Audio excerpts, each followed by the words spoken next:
in effect, it's a way for companies to compensate key employees or other employees using restricted stock awards or restricted stock units in the form of stock versus cash or other compensation. The way they effectively work is for a restricted stock award, you are provided the stock ahead of time, but they are subject to vesting provisions. Those vesting provisions can be based upon either time or performance.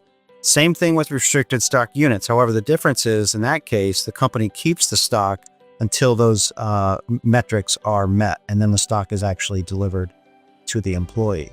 So that's one way that companies use to also keep employees incentivized, either having them stay longer or meeting certain performance criteria. But in a nutshell, that's how companies generally will pay using those two methods.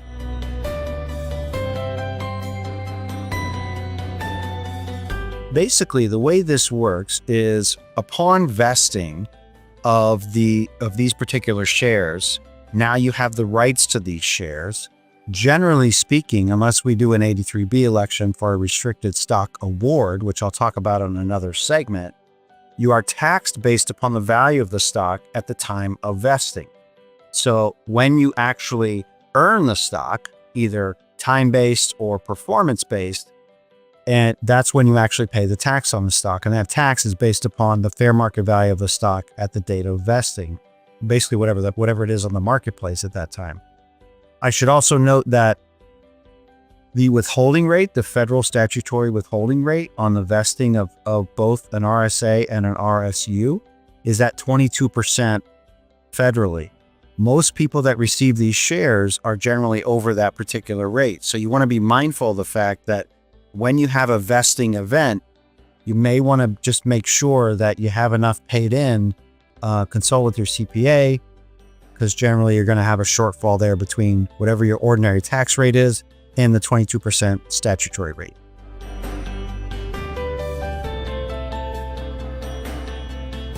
Generally speaking, with a restricted stock award, you receive the stock, but you don't have full rights to the stock until a certain vesting metric is met, either time spent or performance metric.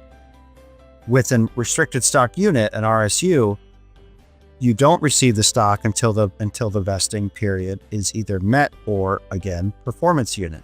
However, in the state of Connecticut, generally speaking, when you are actually granted an RSA, restricted stock award, or an RSU, restricted stock unit, that is the time it generally becomes part of the marital assets. So when you're actually dividing up assets from a divorce standpoint, you have to make sure you know what your RSAs and your RSUs are for purposes of a divorce, because you have to pick up whatever the grant date is. Anything prior to the divorce date, theoretically, is part of the marital assets.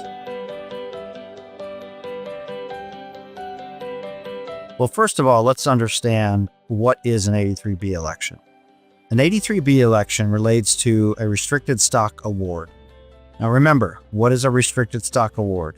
It's when you are provided the stock by the company, however, you don't have full rights to the stock because the vesting cycle has not yet happened. Under Code Section 83B, it allows the taxpayer to actually accelerate the income tax on the RSA rather than wait for the vesting period. Now you might say, well, why would I do that?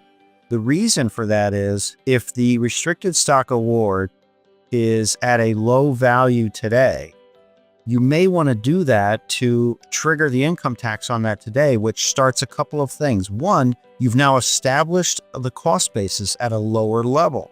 So when you ultimately receive and sell said stock, you now have a capital gain difference between the two, which can be most favorable. If you wait for the vesting, which then vesting happens at a higher fair market value, well, now you're paying tax at a higher fair market value.